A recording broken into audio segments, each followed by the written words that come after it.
Welcome to Born or Made, the podcast that dives deep into the heart of success and identity. Are the traits that define us as leaders ingrained from birth, or are they carved out throughout our experiences? Join your host, Anne-Marie LaTulip, as we ask these questions to some of the most insightful and inspiring entrepreneurs of our time. Each episode, we explore their journeys, the decisions that shaped them, and how they've molded their own paths to success. So whether you're an aspiring entrepreneur, a seasoned business owner, or simply curious about the interplay between nature and nurture in professional growth, you're in the right place. Get ready for compelling stories, transformative insights, and a new perspective on what it really takes to make it in the world of entrepreneurship.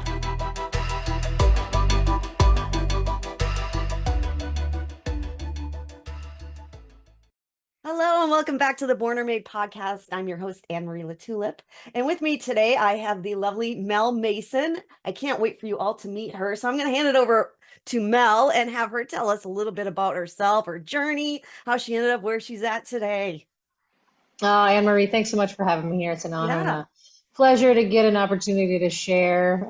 Just love getting an opportunity to share my experience because really the opportunity to share it so that it can impact others and support others on their journey is the only reason why I'm actually still alive, is knowing that one day that everything that I went through would somehow benefit others, that God would use it for good somehow, some way, just never knowing what that was.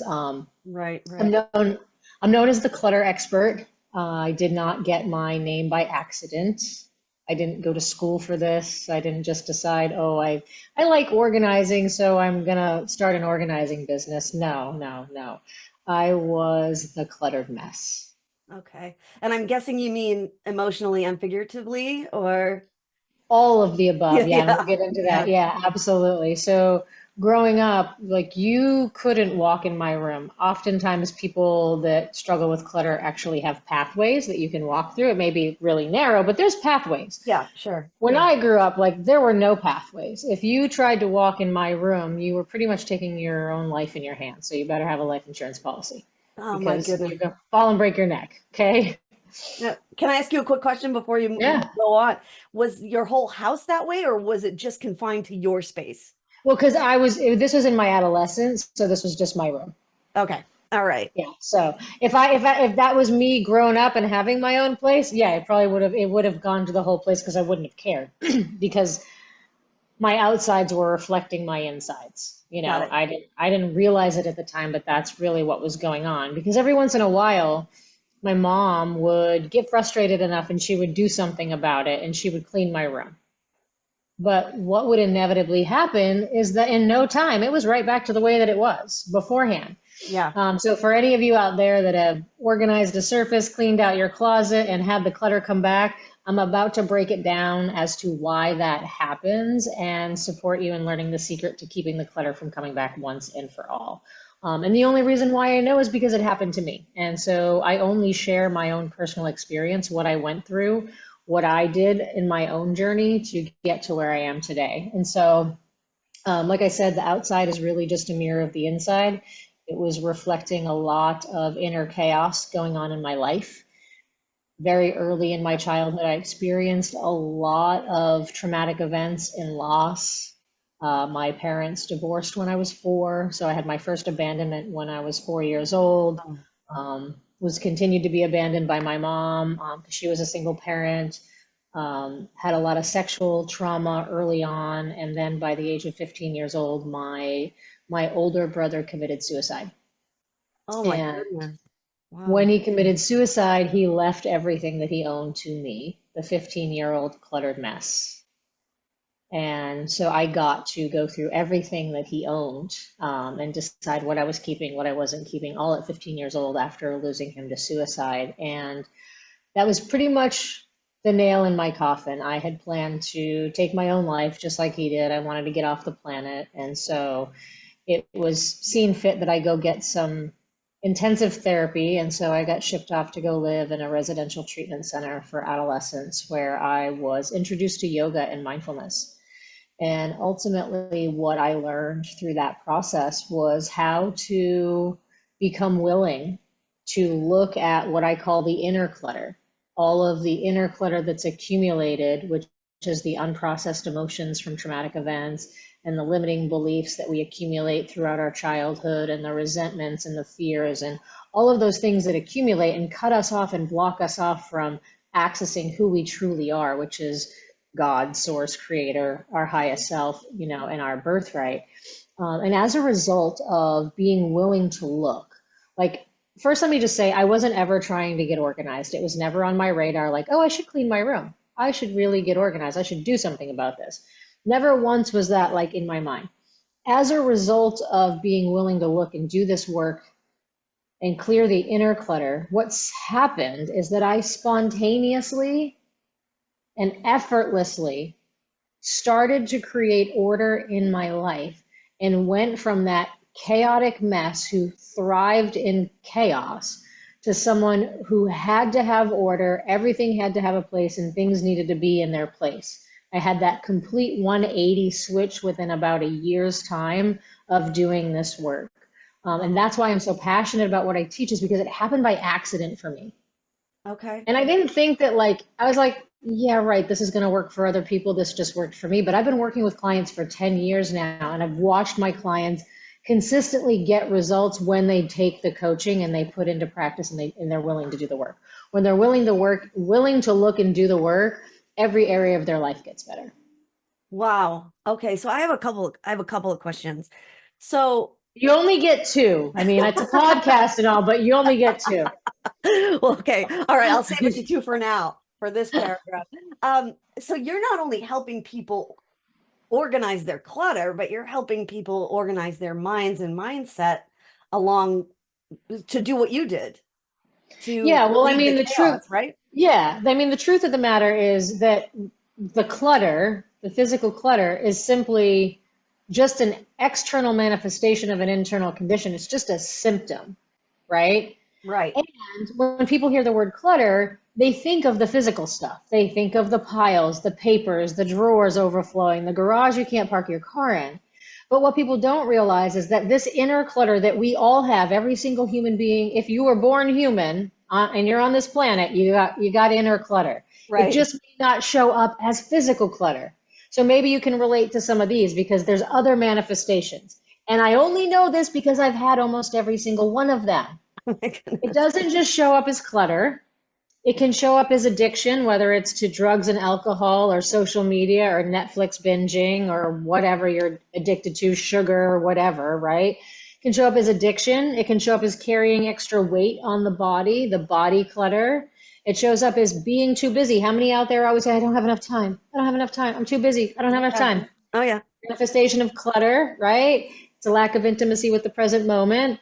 And the debt cycle, being in debt, getting out of debt, going right back into debt, getting out of debt, right? The debt cycle, unhealthy relationships, not being able to have healthy boundaries, not being able to say no. All of these things are different external manifestation of the same internal condition. And I had them all. I got free from the clutter, but then I stopped doing what I learned. I stopped being willing to look. And then I decided that it was better that I was a crack cocaine addict and a crystal meth addict. I was homeless in San Diego in my 20s. I was looking at 6 years in prison over my head. I got arrested for possession. I mean, it was not looking good for me. And then I got into an unhealthy relationship for 12 years, did the whole debt thing, gained weight. I was almost 170 pounds over. I was totally overweight and unhealthy with high cholesterol, like all the things. And I've reversed all of those through what I teach my clients. So I have a question about that. And you said that you went to live in therapy. I don't want to say hospital, but environment. The residential. Yeah. So did that help you with this at all? Or was this purely after on your own work that led you to overcome all of this? Yeah, so it was while I was living there that one of the therapists actually introduced me to yoga and mindfulness. So if I hadn't met her there, like it wasn't part of the program that they taught, she was just someone who worked with me once and introduced me to yoga and mindfulness. And then it just opened the floodgates. I was a seeker and I just kept going. And she also introduced me to the local yoga center in the city that I lived in and connected me with the owner. So I got super connected to a local yoga center, which really impacted and influenced my life having that experience. And basically taking John Kabat-Zinn's Miracle of Mindfulness. I mean, my mindfulness-based stress reduction program, his 8-week course back when I was like 18 years old. So learning how to, be mindful and then also progressively relax my entire body. So learning all that at such a young age was Wow. such a huge impact. So yoga was really the turning point for you, which is so interesting because I've been saying for years, oh, I want to do yoga. I have to do yoga because my mind is just, I mean, like you said, it's chaotic. It's always moving. Can't sleep at night. It's like racing. So I'm thinking, oh, yoga, that'll help me. So now I'm listening to you thinking I have to do yoga.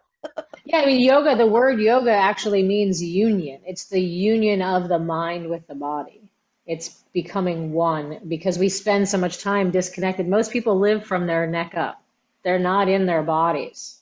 Most people that I work with, they're actually shocked to realize that they have a body, that they actually are in a body. Part of the work that I do is supporting my clients and actually feeling safe in their bodies because they spent so much time out of their body, they don't even know what it feels like to be in their body.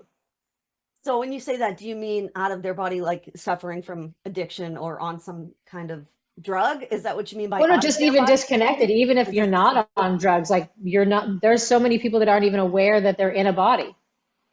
Can you talk about that a little bit more for anyone that's Yes. listening and might wonder what that might look like? Yeah, so let me share the experience that I had with one particular client that always stands out. So I was working with a woman who's extremely overweight.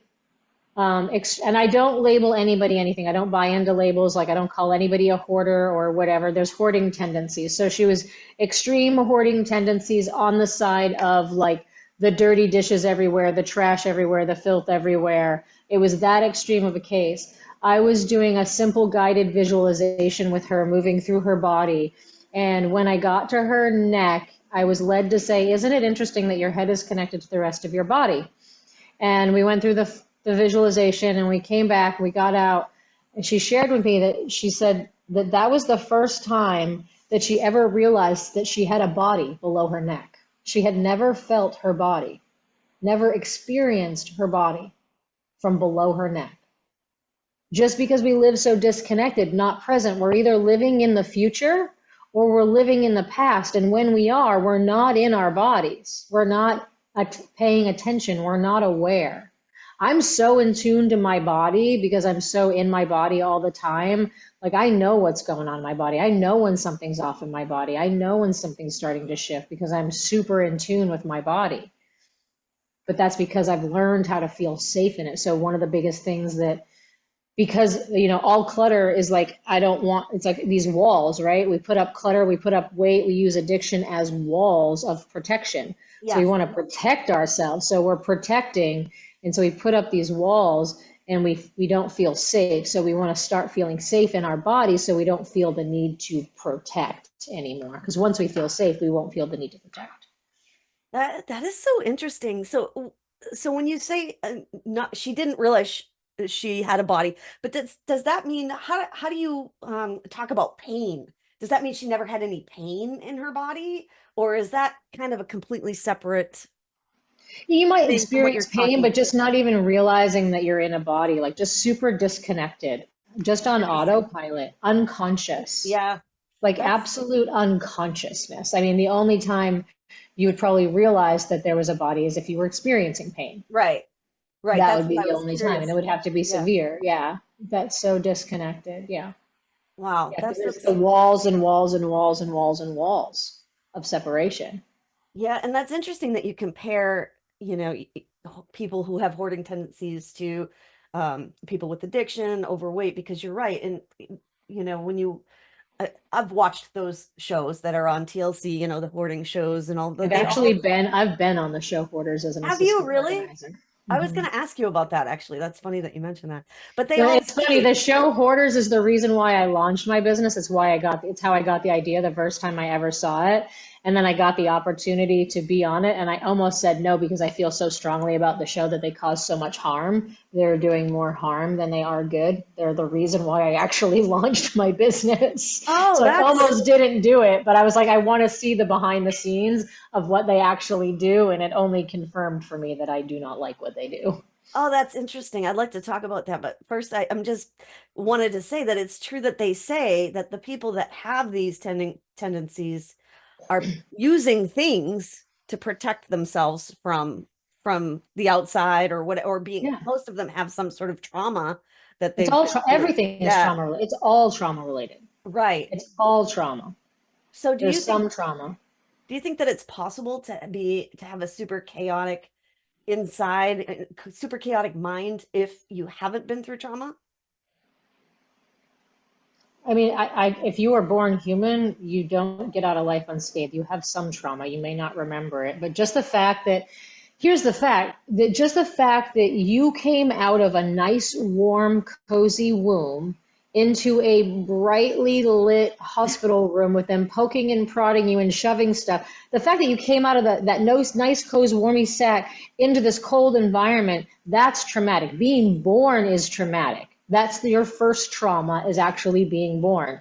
And then who knows how you were born? Did they need to use forceps and rip your head out? Were you C-section? Like, what was your Yeah. birthing experience? And then nowadays, babies are getting, I don't know, 10, 20 vaccine shots, like the minute that they come out of the womb. Like, what is going on? Like, the trauma that you're experiencing just being born, never mind if you experienced emotional trauma in the womb, like if your mom was being abused, if your mom was beating herself up and negating herself and having negative self-talk, like you're already starting in utero, right? So you may not remember it, but if you're born human, if you're human on this planet, we all have trauma. We all have unprocessed emotions, because here's the thing is we don't know how to process emotions, and our emotions are our guidance system. We're emotional beings.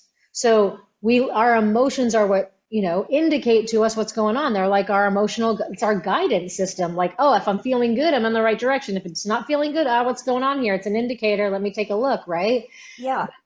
Emotions are energy in motion. So they need to stay in motion. And what happens as we grow up and we don't know how to allow them to stay in motion, we resist them. It's like, oh, this is uncomfortable. I don't want to feel this pain. I don't want to feel this fear. I don't want to feel this sadness. So I'm going to resist it. It's uncomfortable. So by resisting it, you get it stuck, right? And then, you know what it's like to try to keep a cork underwater, right? You have to keep constant pressure. Yeah. So for every emotion that you have resisted, it's like you energetically are trying to keep a cork underwater. So think about how many emotions over your entire life that you've repressed and are stuck, and you're energetically trying to keep underwater. And you wonder why you're exhausted, and you wonder why you have no energy, and you wonder why you don't want to get out of bed in the morning. Right. Wow. Okay? That hits home. I got to tell you. Okay? So when you let those emotions go and you let them flow and you release those corks, you access your natural birthright, which is abundance, which is limitlessness, which is limitless energy. Yeah. So, okay. So that being said, let's talk about what you do. And I'd like to know what you do that's different from how the Hoarder show handles it, because I'm sure everybody listening has seen an episode, at least one, right? And so let me guess, and if I'm right, cool. If not, you'll have to correct me. All right, Is let's it go. because they force them into a specific, very short time frame to sort of work through this and get over this, um, get over it and get rid of all of their things in just such a short period of time? Is that part of it? Yeah, so a couple things. So yeah, it's the making you look at every item that you've ever owned that's in your house in a 4-day period of time. So you literally have 4 days to look at everything. Yeah. Okay. Yeah. That's just not okay. Like it's way too overwhelming. It's been accumulating little bit by little bit by little bit by little bit by little bit for years. So by forcing someone to look at everything and make all those decisions, that's decision fatigue right there, number one, right? Number two, all of the stuff that they're surrounding themselves with is their Great Wall of China. Yeah. And you're going to come in 4 days and you're going to tear it down. And they're not going to be ready for it. And what you've now done is you've basically tore their entire defense system down and left them raw and exposed. So you've now re-traumatized them. So what are they going to do? They're going to build back that wall, but they're going to build it with freaking reinforcements this time, and it's going to be worse. That's why the clutter comes back worse when you force it. So we never force anybody to get rid of anything that they're not ready to. What I say is that you will let go of what you're ready to let go of when you're ready to let go of it, and not a moment sooner. And I'll share a personal example from my own life, because as the clutter expert, it doesn't mean that I don't have attachments to things. It doesn't mean I don't have stuff. I mean, everything that I own can fit in a 4x10 storage unit, but I still have things that I'm attached to, or things that I had been carrying around. So for example, I had a collection of books that I would reference all the time. I read them more than once. I would use them. I'd had them since like 1998. And I swore that I would never get rid of them. They moved with me for all the years. So from 1998 until about, let's just say 2022, only 2022. So just a couple years ago, right? Mm-hmm. One day I'm just sitting down, putting my shoes on, and I look at my bookcase. I'm not doing an organizing session. I'm not decluttering. I'm not doing anything. All of a sudden I just look up and I was like, okay, it's time for you to go now. And I went and I grabbed those books and I put them on a little table. I took a picture, posted it on Facebook, and then I went and I donated them. It was like 20 something years. Do the math, 1998 to 2022. However many years that is, I was carrying those around and I wasn't ready to let go of them until I was ready. And when I was ready, I knew. And when I was ready, there was no regret. Right. Right. And so stuff accumulates little by little. You can't expect that you're going to let it go all at once. That's just too traumatizing. Yeah, yeah, I can imagine. And can you speak to, I mean, books are significant, and obviously something of sentimental value is significant and understandable. But can you speak to when it's an attachment to something like an old newspaper clipping, or something that's not as sentimental or significant? Can you explain why that might happen? Well, so here's the thing is like attachment is attachment, and you don't need to know why. And this is what I love about what I teach is you never Ah, need to know why you're holding on to something in order to eventually let it go. I never figured out why I was attached to those books for all those years. I was just ready to let them go and I let them go, but I never figured out why. I didn't bother trying to figure out why. It's a waste of energy. I yeah, actually call it mental masturbation, but you just don't get off at the end. that's great. So, So it's not like you were reading the books every night. You just had to have them near you. right, I had to be there. I mean, I would Yeah. reference them every once in a while, but it was just an attachment. I wasn't ready to let them go yet. And there's things that I just weren't ready to let go. And there's still things I'm not ready to let go. And when I'm ready to let them go, I will. But it's like the more you let go, the more you strengthen that letting go muscle that's in atrophy, and then the easier it gets. But here's the thing, is that the outside is only the mirror. So until you create the corresponding space within, Mhm. you're not going to be able to let go of stuff.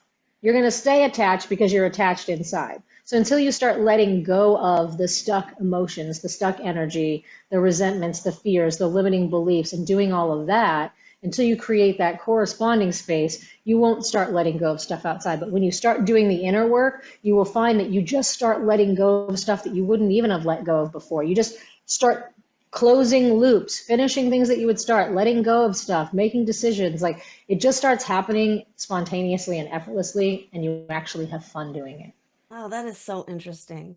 Can you talk a little bit about the process? I mean, I know people pay you a lot of money to teach them how to do this, but for anyone that's interested, just like a little hint about how maybe somebody might work through that.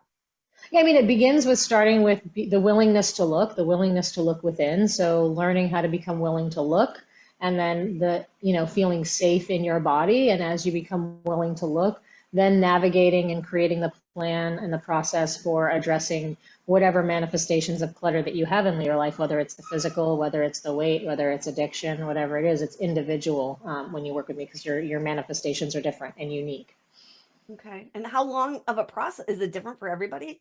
It's different for everybody, and it depends on how much. I mean, I have clients, if they were just willing to do the work and they took the coaching from the get-go, would have got results immediately, but they don't. It really depends on your willingness. So like I can lead a horse to water, but I can't make you drink. If you want the results that I have and you want to work with a coach, then do what they say. You know what I mean? Like don't pay a coach and then don't take the coaching, right? Right. But it really depends on how willing you are and how committed you are. You know, the more committed you are and willing you are to do the work, the faster it will happen. And it happens on God's time, not your time or my time. Sure. So, Yeah, you absolutely. know, I'm not in charge, but ultimately, your willingness. And it really depends. Like, you have to think about it this way.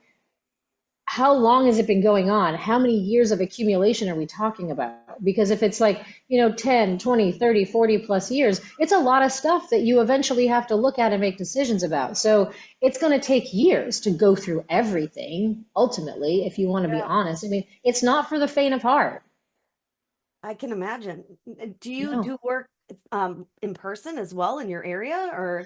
So I mean, I primarily coach my clients, and when you work with me, when you need that additional support, I offer VIP days where I can fly to you and really create some amazing order and a lot of space in a short amount of time. So people, especially that struggle with hoarding tendencies and have like no place to put anything, like I'm able to come in and create a shit ton of space in a short amount of time. Like I have a client who, multiple bedrooms, just stuff everywhere. And, there was one room that it's like, the stuff is not stacked or, consolidated in a way where the space is used really efficiently.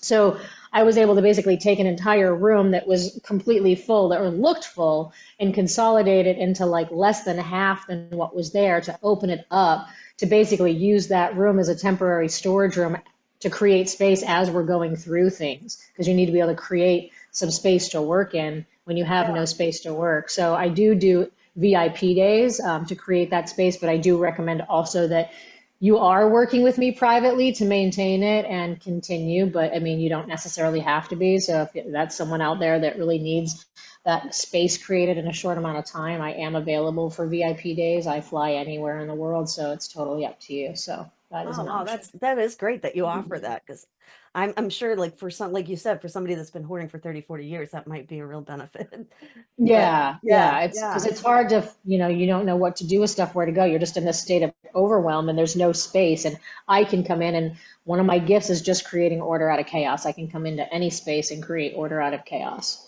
whether it's in relationships or in physical space or in someone's wording or whatever. Yeah, yeah, that's awesome. So I want to hear about how you sort of came to realize that you wanted to, now that you've got yourself figured out and you're going through healing, how you figured out that it's time to help other people do the same thing. Was there one So person that from kind of jumped out at you and you helped or? No, so it's really been since I went through my journey and I was in the residential treatment center. I was very fortunate that I was introduced to a personal relationship with God at a really early age. So I had Oh, a that's awesome. really deep connected personal relationship with God from a very early age, and so I always knew that He was going to use my experience to benefit others someday. I just never knew what it looked like, and I just trusted that he was going to guide my life. And so I looked at my life as following the breadcrumbs of spirit. And so after I got out of the treatment center, I was interested in, energy healing and yoga. So I took my energy healing certification. I took Reiki. Then I took my yoga Oh, teacher training. Then I thought I was going to study martial arts and teach martial arts. So I did that for a while. And then I did some more energy healing.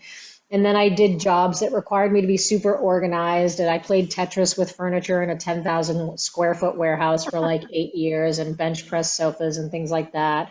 And then one day I had an opportunity. I had taken 6 months off. I had manifested a $50,000 check and had taken some time off and just created some space to figure out what it was that I actually wanted to do and what I was going to do. And when I was taking the 6 months off is when I saw the show Hoarders for the first time.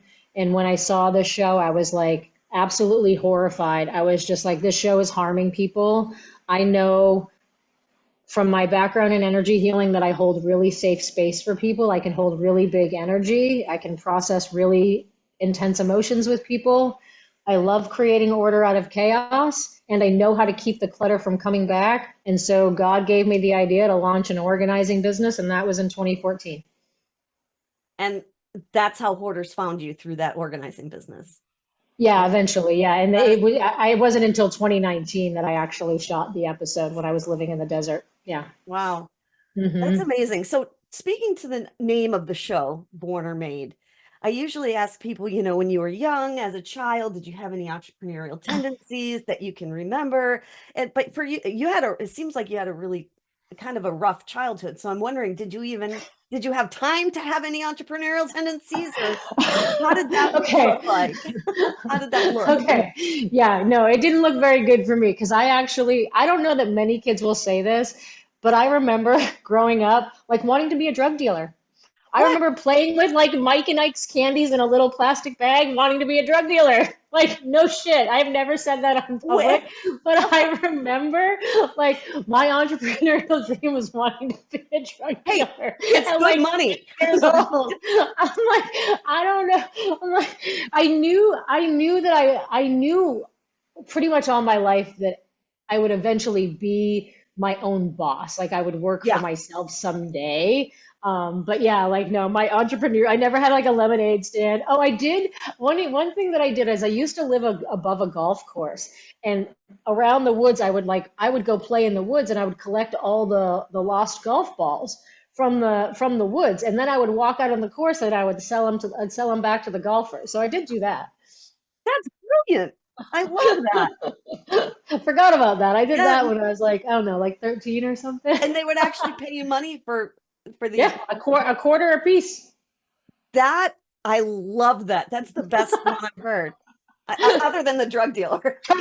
Right, yeah, then I wanted to be a drug dealer. Yeah, at 10, I wanted to be a drug dealer. I Now played with let Mike and me. Ike's in a plastic bag. Did you did you learn that somewhere? I mean, at 10 years old, how did I, you even know what that I was? mean, I grew up with people smoking weed, but I don't. I mean, Okay. I did LSD at like 13. I had my first drink at like 10. Like I have quite a history of drugs and alcohol. I mean, it's a miracle that I sit here before you that I'm even alive. But there was no keeping me from coming into the world. They tried to use protection, but I was a hole in the condom, so you couldn't Oh stop my. me from coming into the world. So look out. There ain't Oh nothing my taking me goodness. out either. Well, it's such an inspiration though that you went through all of that even as a kid, and then as you get older, you said you struggled with drugs and alcohol like then too, and then you. So was it through that therapy that you were able to get off of the drugs too? Did all of that happen at once? No, I mean it's all been little by little. Like I got off the crystal meth and crack down in like 2004. You know what I mean? So that was then. I got out of the unhealthy relationship that I was in for 12 years in 2019. So, little pieces here and there. Okay, okay. Yeah. And now you're totally mind your mind is clutter free, chaos free, and There's no such thing as clutter free and chaos free. Like without chaos, there cannot be order, right? There's just that's no such interesting. thing. Okay. There's always going to be things that we're attached to. There's always new layers, like new level, new devil. Like every time I take on a new goal, like new limiting beliefs get revealed. As I'm trying to achieve something, the stuff that's undermining me, then in my way, will reveal itself. And as you go through life, like emotions come up. It's like there's always stuck energy and stuck emotions. We've been on the planet for however many years you've been on the Yeah. planet, and for the most part, you've been resisting your life. So everything that you've resisted has gotten stuck. And so it's about learning how to manage manage that chaos and those feelings or those quirks, like you said. Yeah, learning Right? how to experience your emotions and allow them to be so they can move through rather than fighting and resisting. Because here's the thing is there's only two states we are ever in. We are either resisting or we're allowing. So if we're resisting, we're in fear. If we're allowing, we're in faith. So we're only ever in one of two states, and you can't occupy both at the same time. It's Right. not possible. So So it's either or. that that's really interesting because I consider myself to be a pretty um emotional person. When I feel an emotion, I feel it pretty strongly. But Hmm. but there are some cases in which you know what, it's funny. Let me explain that a little better. some emotions I feel very strongly, like sadness. If I'm Yeah. sad, I am sad, beyond belief sad. If I'm angry, I try not to let it, to feel it, right? So can you talk about that a little bit, about the different emotions? Are maybe some easier to push aside Well, and there's emotions that are what we call, like, they're just uncomfortable, like the heaviness, the sadness, the pain. Like, who wants to feel pain, right? yeah. But it's easy to feel happiness, but some people it's not easy to feel happiness. But here's a little secret. To the extent that you can experience your sadness and your pain is the extent that you can experience your joy. It can See, be no other way. that is mind blowing to me, because as you were saying, some people have a hard time feeling happiness. I definitely think I do. Like, don't get me wrong, I'm not a miserable person, but going through a breakup, right? That's like, for me, like, that's been probably the saddest I've been. Mhm. Loss, Yeah, abandonment, right? Those yeah, types of yeah. emotions, right? And so feeling those so strongly, I can't imagine feeling joy and happiness as strongly as I was sad during those moments. And so what you just said to me is so exciting, I guess. Yeah. Like, Yeah. So like intriguing. that's the reward, because the pendulum will always swing to the negative first. And then whichever way it swings, it has to swing equally the other way. It's law. Huh. So And why? so at some point, for all of the sadness and pain you've experienced, you will experience the joy. So Your what? capacity for Yeah. joy expands, the more your capacity to experience your pain expands. And so I say, I have the capacity to dive into Hades, into the depths of hell, and soar with the eagles. Because I can go down into the depths of Hades, to the darkest of darks, to wanting to be able to take my own life, to Yeah. soaring with the Soar with the eagles eagles. Wow. in the utmost joy and bliss. I have That's the amazing. capacity for it all because I'm willing to touch my own sorrow. I'm willing to go there. That's that's that's amazing. I'm curious, in your experience in working with so many different people, why would somebody have a hard time letting themselves feel joy, for example? You know what I mean? You don't Like, know what, never experienced it. You don't know what it feels like. Some people have never experienced joy. They don't even know what it feels like. They wouldn't even know what it was if it hit them on the head. that's so sad. Yeah, so like you have like you know, you can live flatline, kind of mediocre and not have any emotions, or you can choose to really dive and feel the depths and the highs and the lows. I mean, the principle of correspondence, the outside being the mirror of the inside, isn't just about like, oh, if you have clutter outside, you have clutter inside. It's also a tool to help us understand like life. Like the tide comes and goes twice a day, right? The outside mirrors the inside. You flow twice a day. You know what I mean? Like Yeah. everything is a mirror. Everything is a reflection. It helps you understand like the seed that's in a fruit, right? The seed that's in a fruit has everything it needs to create a whole nother tree with all the fruit, right? Everything it needs is within that seed. Well, that is correspondent to the fact that your creator, whatever it is, because you didn't create yourself, right? Right. Well, I didn't create me, and I didn't create the universes. I didn't create the planets. Like I didn't create any of that. So whatever created all of that, whatever word you use for it, that creator does not exist outside of its creation. It exists within its creation, like that seed in the fruit. So everything you need to thrive and to be abundant is already in you because your creator is in you. You have access to that limitless, abundant power already inside of you. It's just the clutter that blocks off the access to it. Mm, that is good. That that is good. Yeah. And I wanted to ask you before you made that incredible analogy. That was um I was going to say, do you find that people push back, or are, I should say, reluctant to experience all of their emotions because of stereotypes about being too emotional, and um, even being bipolar, ups and downs? Like, do you find that there's some pushback there? Yeah, I mean, there's a lot. I mean, there's the limiting beliefs that we're taught around like emotions, like boys shouldn't cry, girls are, you're too Yep. emotional, you're so Yep. sensitive, stop being so sensitive, Sensitive. Yeah. all the stuff, right? So there's that. And so there's the limiting beliefs, but there's also the piece about learning how to actually experience your emotions and feel safe feeling them because they Yeah. can be extremely intense. I'm someone who experiences emotions on a really intense scale.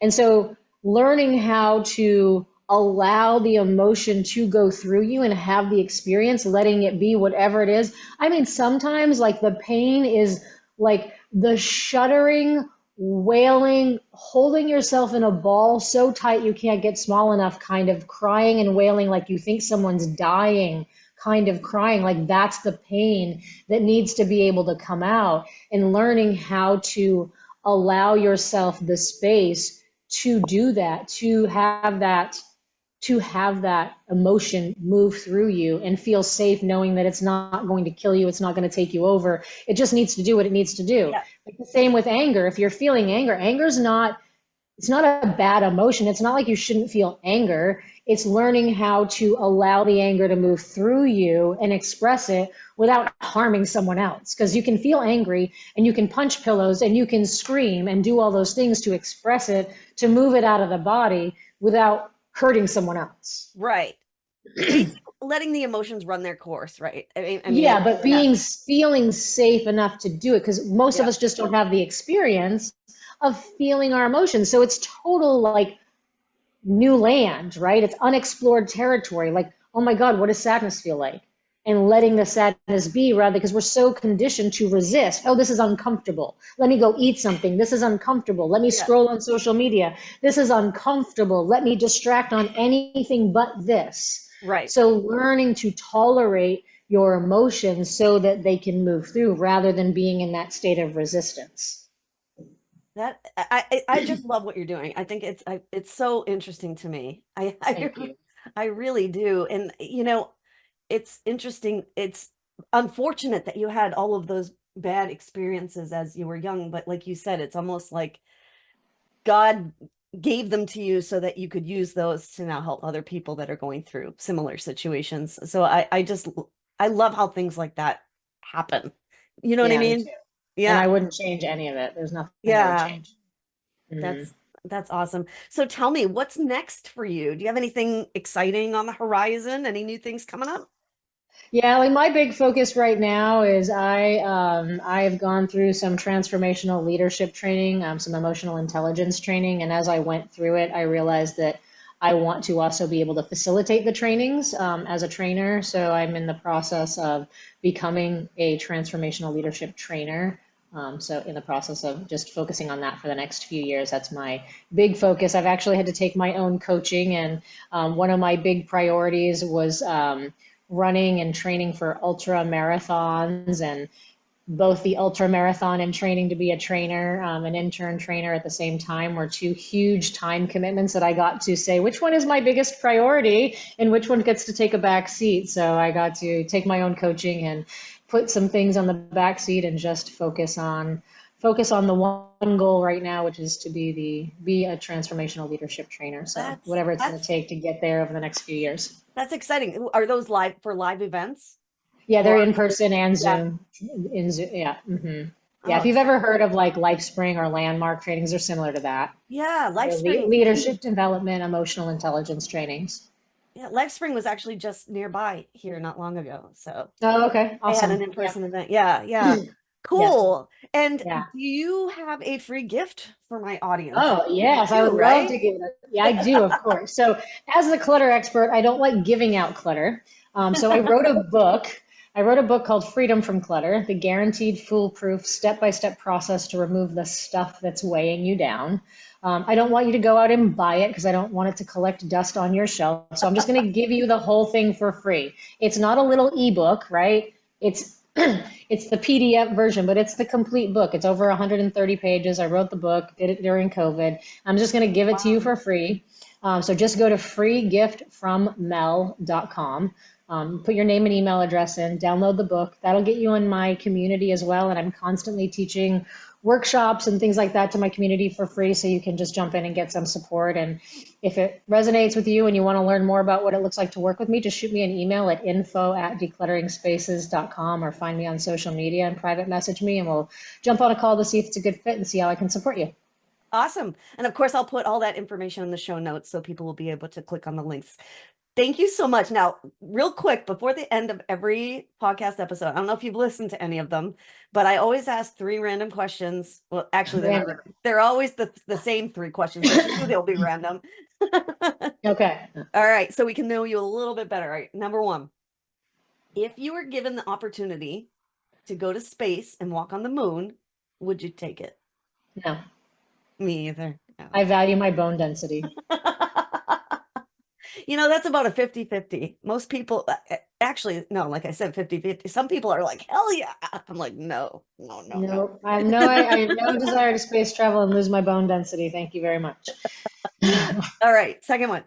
If given the opportunity to have dinner with anyone in the world, alive or past, who would you choose? Buddha. Buddha. Wow. That's Buddha. cool. That's cool. I bet that would be an interesting dinner. It would be a beautiful dinner. Yeah. All right, number 3. This one's not quite as exciting, but which book has inspired you most in your life, fiction or none? The most inspiring book of my entire life. Oh, I have to pin it down to one. I have 3. I know. Okay, well, that's fine. Okay, so the first one that opened my mind and sent me on the journey that I've been on, the spiritual journey, is when I was in the residential treatment center. It was The Miracle of Mindfulness by Thich Nhat Hanh, the Vietnamese Buddhist monk. So that book is the best book. The second book is The Tao Te Ching. That is a very powerful book. I have the little pocket version, and it's just one of those books you could just flip open and just read a little excerpt from it. It's about leadership and things like that. So that book, and then The Kabbalion. The Kabbalion is really where you learn about the principles of the universe, the principle of correspondence and mentalism and vibration and all of those things and things like that. So those 3 books are super powerful and have I've read them over and over and over again. What was the second one? I didn't understand the name of it. What was it? What do you have? The Tao Te Ching, Taote Ching. Okay, Tao Te Ching. By Lao Tzu, okay. Laotzu. Yeah. Interesting. Great book. Okay. Little book. The Pocket Shambhala Classic is the good one. I have just a little pocket version. It's all earmarked and all that stuff. So yeah, those are my books in the Kabbalion. Awesome. Well, Mel, thank you so much for coming on. This was awesome. I really, like I said, love what you're doing. It's so fascinating to me. And thanks so much for having me. I'm glad we were able to book it today. Yeah, I can't wait to see what else you do. So thanks again. Yeah. Let me know how I can share it, promote it when you release it. Yeah, we'll do. Awesome. Thank you so much.